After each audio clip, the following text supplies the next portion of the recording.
Thank you so much, Your Highness, for opening the event there and for your remarks. The Next in Travel session has been opened, and therefore sharing your energy and your vision about the sector and, of course, the Kingdom of Saudi Arabia. Thank you so much.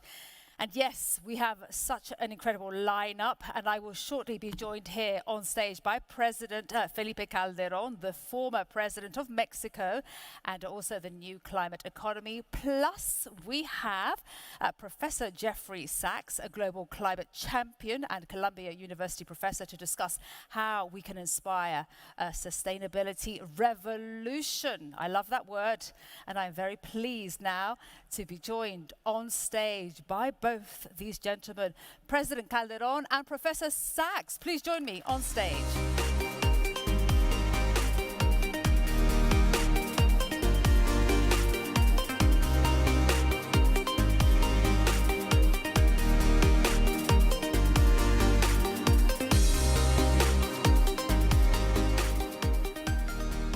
It is fantastic to have both of you here. And wow, what a day it has been. And, you know, the title is Inspiring a Sustainability Revolution. And, of course, we have just had COP27. I'll go first to you, President Calderón. Is the revolution happening? Is a sustainability revolution happening? Well, there are a lot of changes that are already happening, in particular in technology. For instance, when I was president, I tried to establish the first solar photovoltaic facility in Mexico. I was accused like naive, utopian, etc. And indeed, the price for energy was roughly like $400 per megawatt hour. And now the price is $18 or even less megawatt hour. So the cost of generating solar energy has decreased like more than 90% in 10 years or roughly more. So there is a lot of revolution in technology, and the same with wind energy, a lot of changes in terms of artificial intelligence in particular, more commitments, a lot of businesses actually committed and acting. But yes, the revolution in some sectors is happening, but we are far, far away from the point in which we should do. We are not making at this moment, we are not reaching the point of not overheat the Earth more than 1 point Celsius, and that's a very concerning point. Are you concerned too, Professor Sachs? Is the revolution happening? COP27 just took place, a lot was pledged, but is it really, you know, is there action after these pledges? I mean, sometimes, you know, we were discussing there in the green room, so many COPs. What happens in them and after them? It sort of gets lost. I mean, I'm a news anchor. We suddenly then move on to the next big story and forget about what was discussed at COP or even the environment at all. I'm going to start by bragging. He was my student. Yeah, a very bad one, but anyway. And I hope that you didn't remember that. What a wonderful thing to make you proud. And President Calderón is really the paradigm of why we're having a revolution, why the change is happening. It's not easy to make these changes, and as we were discussing coming in, you know, in 2009, which was COP15, we just had COP27. So this is the countdown, or the count up from the first conference, which was in 1995. In COP15 in Copenhagen, there were ideas we're going to have a big breakthrough, and it didn't happen. In fact, the meeting collapsed dreadfully. It was a kind of US-China showdown, actually, in 2009.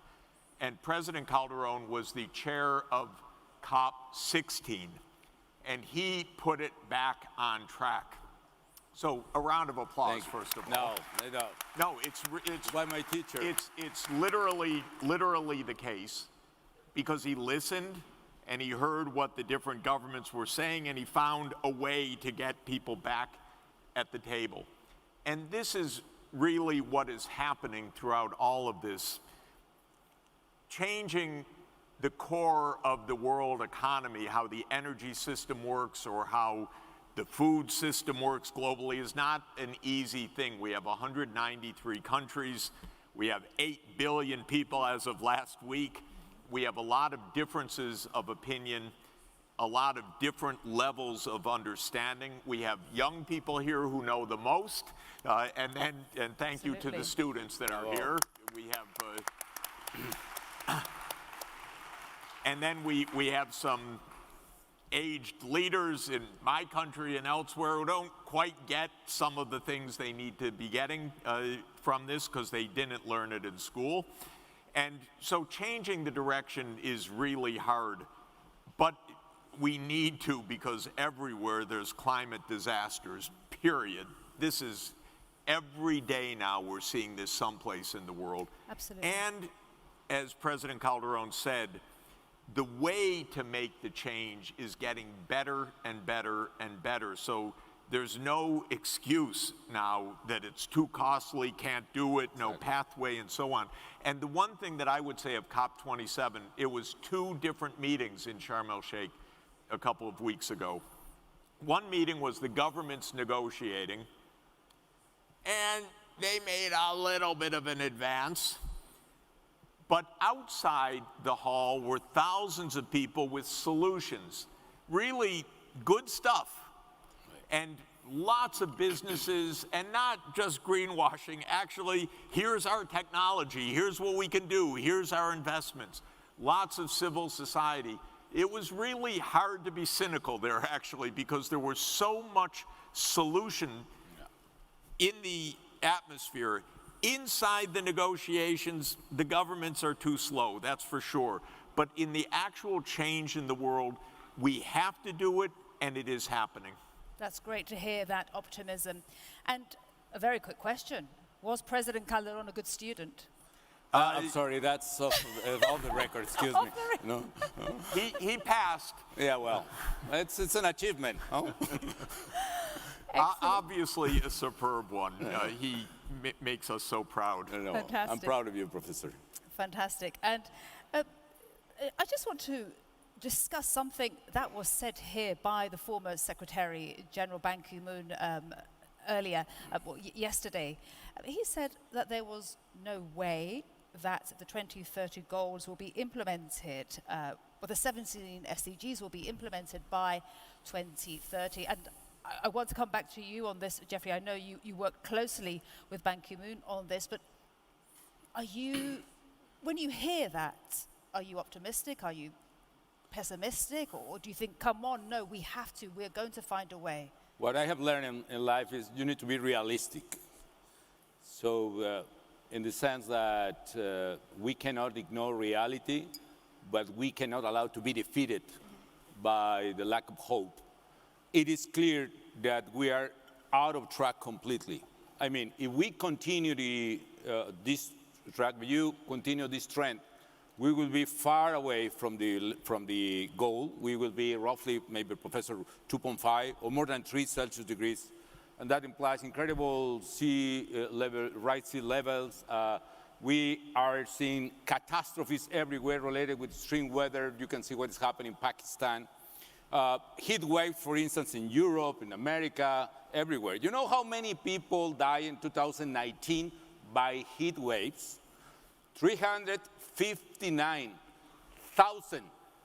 359,000 people died by heat waves, and we are worsening the situation. So definitely I agree with Ban Ki-moon that we are out of track, but we need to fight to move the world to get on track again.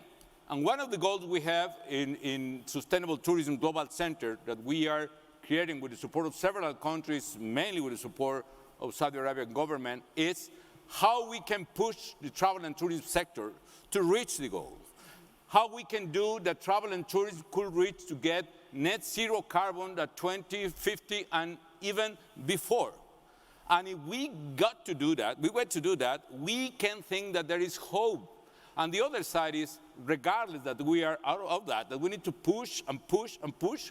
I believe that technology, for instance, I believe at least in 2 factors that give me some hope. One is technology we were mentioning before. So the human capacity to create a vaccine for COVID, for instance, in less than 2 years, absolutely is able to create technological solution to advance. And I believe that we continue pushing, I believe the solution are going to come to our encounter. And the second and most powerful reason is the new generations of human beings, the youth people, are absolutely convinced and committed about the necessity to be human with creation, human with nature, and also to tackle climate change and to build a better world. And those youths in democracy, for instance, are going to be voting, are going to be electing representatives that can change the equation. By now, my generation and older, unfortunately, are looking for any kind of excuses to take responsibility. So, yes, I believe that we are on track. Professor Sachs was the secret weapon, the intelligence behind SDGs, as a special advisor of Ban Ki-moon. And some friends, President Bambanji Doyomo was in the executive committee of that as well, here present. But I believe we need to fight. We have the way. We in the Sustainable Tourism Global Center, we released today a report, Better Travel and Tourism, Better World. And we are showing a potential path in order to reduce, not to increase 20% the emission by 2030, which is the inertial path, but to reduce 40% now to 2030 the emissions in the sector. And there are ways to do that. We can talk about that later, Absolutely. but when it's I hear possible. you speak, I hear hope, and it is fantastic, that momentum from COVID, from getting a vaccine for the world. I mean, 2 years ago, a year ago, this would not have been possible. I mean, let's not forget, right? And when the world really does come together, we can do something. Why doesn't that happen for climate change? Why? You know, that urgency, and going back to what Ban Ki-moon said about the 2030 goals, you know, can we get that momentum, that urgency that the world is able to pull together to really achieve that? And also, what do you make of that comment? Since you were one of the brains behind it. Well, first we should remember what are the goals. The goals are climate change, for sure, SDG 13, and the energy transformation, which is SDG 7. But there are also broad objectives to end poverty and hunger, to have fairer societies. So the idea is this broad concept of sustainable development. It's a hard concept. It's a hard thing to change course, as I was saying, just about climate, but now we're talking about something even broader. How our societies operate, how we respect and give help and hope to marginalized groups, how we move to gender equality, to women's empowerment, how we do things that have been difficult in the past. And the reason these goals were adopted is that the world needs a change of direction. So the idea of these goals was not that we're standing as these countries' governments were in 2015 and fixing the dotted line up to 2030 and said, here's where we can be in 2030. That was not the point. Right. The point was to say we need a very different direction in this world, because the direction we're on is going to wreck the planet and leave billions of people behind. So there was an idealism, an aspiration level to these goals that made them hard to begin with. But for me, the hardest part is how big powers keep getting distracted, because they make a big difference, the big powers in this world. Right now, they're at war. Yeah. They're not at peace. And these are big distractions. This is horrible. So of course, wars are awful and tragic, but I resent them also because they're taking the world's attention away, and energy away, and political capital away, and finance away from what we should be doing. The truth is, here's the deep truth. The war in Ukraine could have been averted had President Biden and President Putin negotiated seriously in 2021. This is... Wow, there's a headline. This is, and in fact, the terms were clear. I'm quite deeply involved in that part of the world. I spoke to the White House at the end of 2021 about how that war could be averted. They didn't want to listen. That was a terrible mistake. I'll tell you, today this war could be ended if President Biden and President Putin sit down and talk to each other. But when the Indonesian government, as president of the G20, tried to bring the two together in Bali, President Biden said, no, I'm not going to meet with him. This idea is the wrong approach in the world, because we're not going to solve problems unless we're talking with each other and respecting each other. And this is true of the US and China, because again, the US has this idea, China's dangerous. Wrong idea. China is successful, it's not dangerous. And so we need lots of dialogue. We need lots of understanding. And if I could link it together with inspiring a sustainability revolution, there is nothing more inspiring, and Ed Norton said it beautifully in his session earlier, than meeting other people in other places, in other faiths, religions, race, geographies. That's how you realize they're not dangerous. They've got the same problems I've got. They're wonderful. They eat different food, which I like to try, but otherwise, we're in the same situation. And for me, just to put it in a personal level, I started visiting China 41 years ago as an assistant professor, and I've been many times a year, every year since then, basically, with a couple of years exception and the difficulties of the pandemic years. I know they're not dangerous. They're my students in senior positions. This is people that we've been dealing with for decades. But in the US Congress, people who don't even have a passport, they seem to know everything about China. Yeah, and, exactly. Yeah. And so this is where tourism can really come in. Because I want to just add one part about the tourist sector, if I could, which is one part about sustainable tourism, of course, is that your operation should be sustainable, no doubt.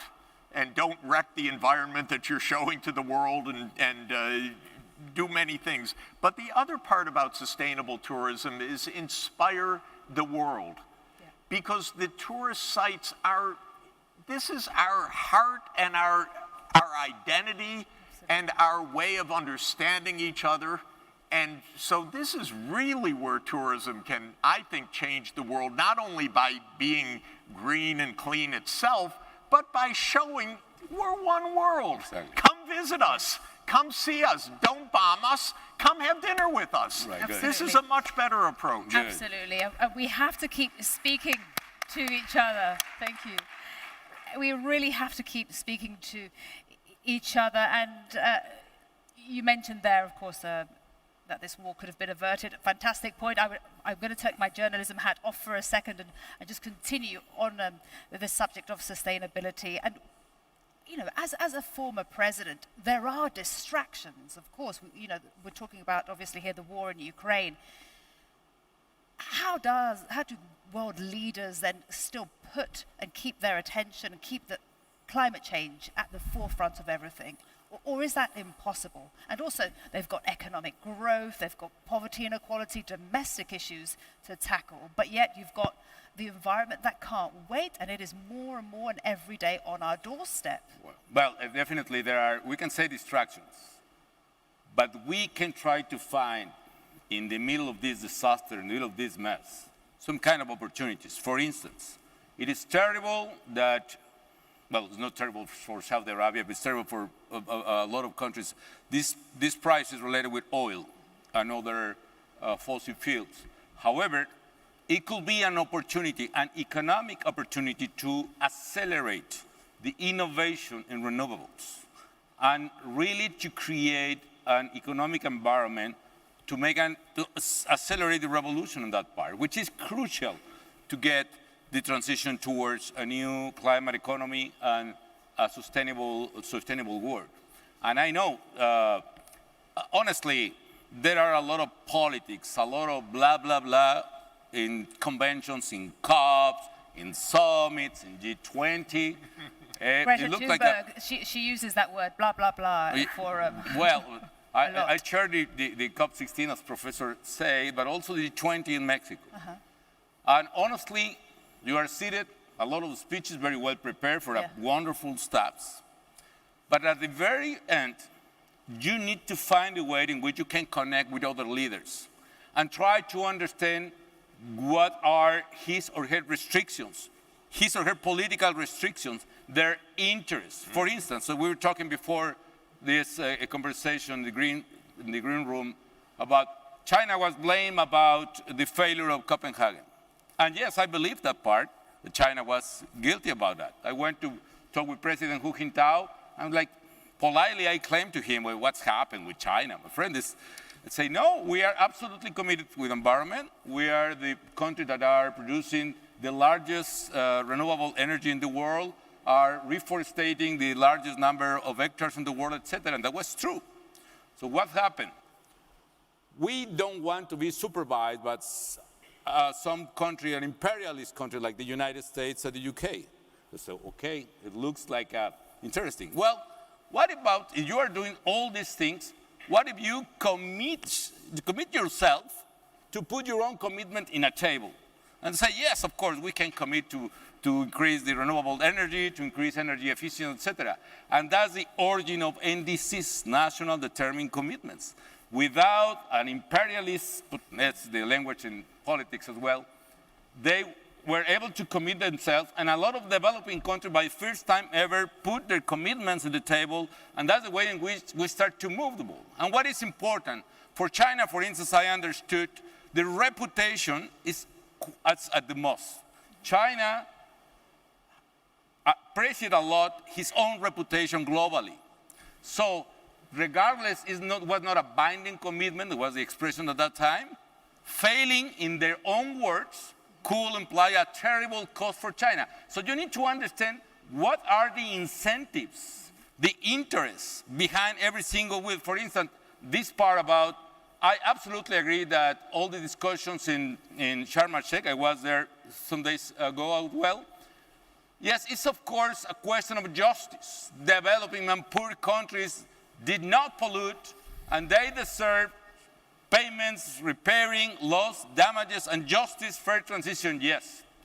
But honestly, for a lot of countries with money or with power, developing countries, they say yes, but they are not going to act by generosity or by charity. I know that Professor Sachs, for instance, you are preparing, and I'm waiting for that, and a research or a book about ethical on sustainability.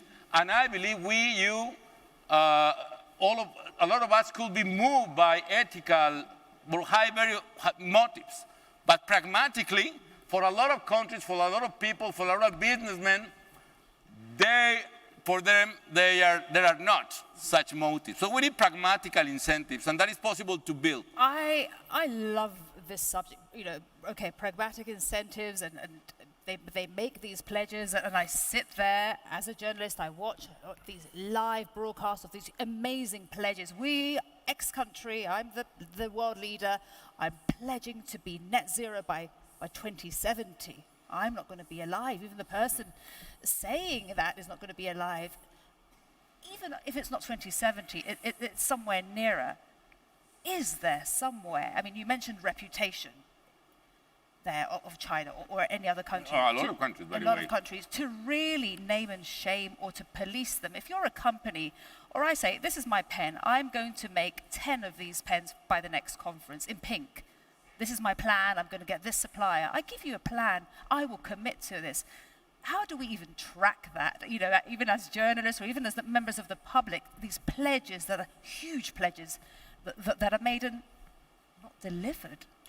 I'm going to give you an answer like a professor, because I really like these commitments to mid-century.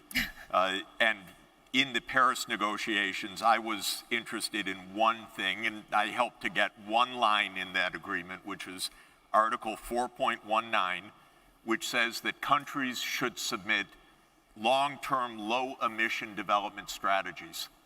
I wanted them to do homework. And what that means is if you make a pledge, then I want to see how you're going to achieve the pledge.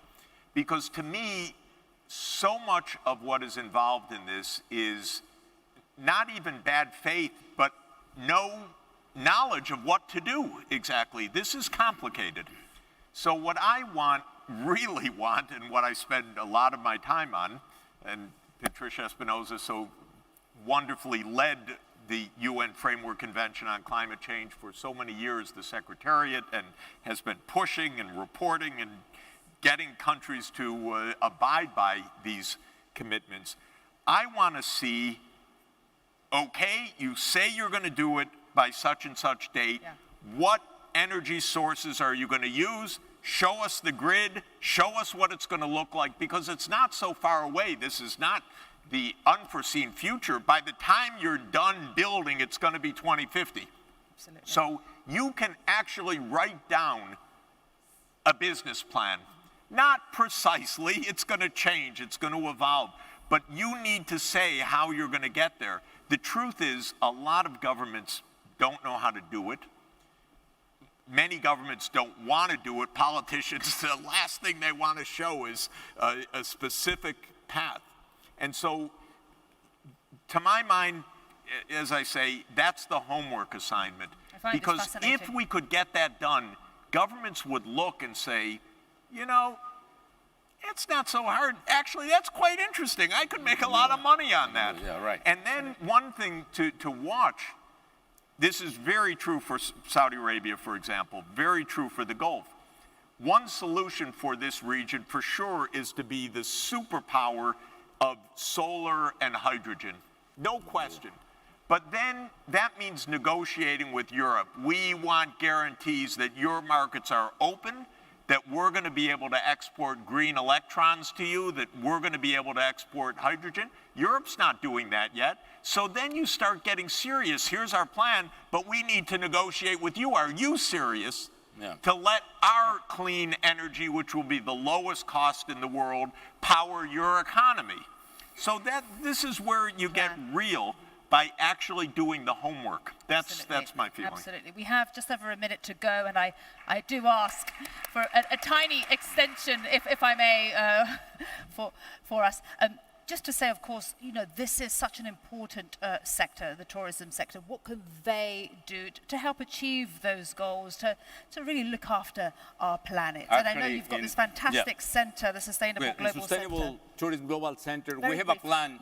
Oh, we I are like developing punctual strategy, and let me go punctual with some suggestions. First, in order to reach net zero carbon in the sector by the middle of this century, we need to reach some milestone to 2030. So those milestones could be transport. Transport is responsible for 47% of the emissions.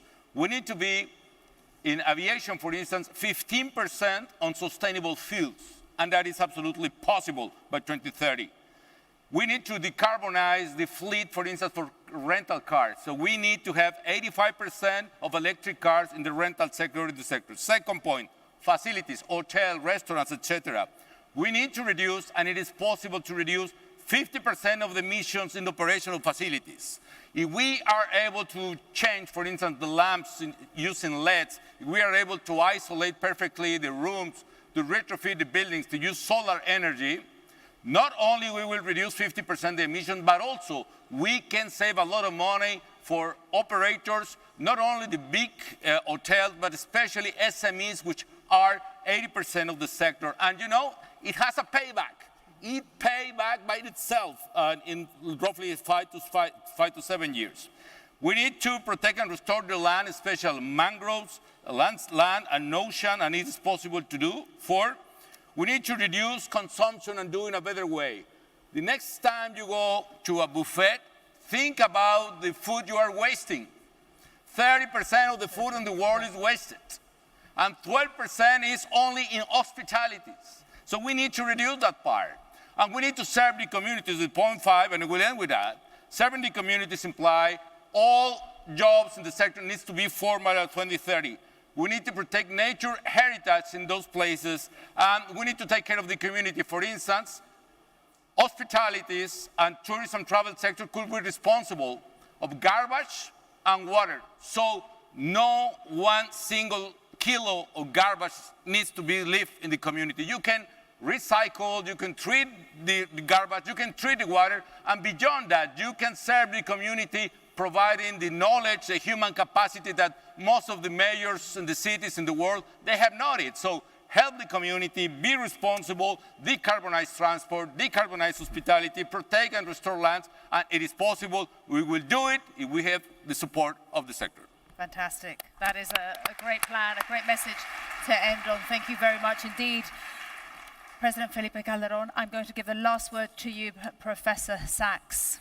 What can this industry really do with a plan that is I agree with all of that, and I want to add one more bit of homework, of course. We love homework. Which is that I would like every hotel, every tour operator, every part of this industry to focus on the places that they are championing and to understand their importance, their history, their cultural importance, their natural environment, and the threats that they face. And the reason is that when we're talking about great tourist destinations, we are talking about our core values and our core culture. But people may not know the great history, what it represents, how fragile it is, how it's threatened by the current circumstances.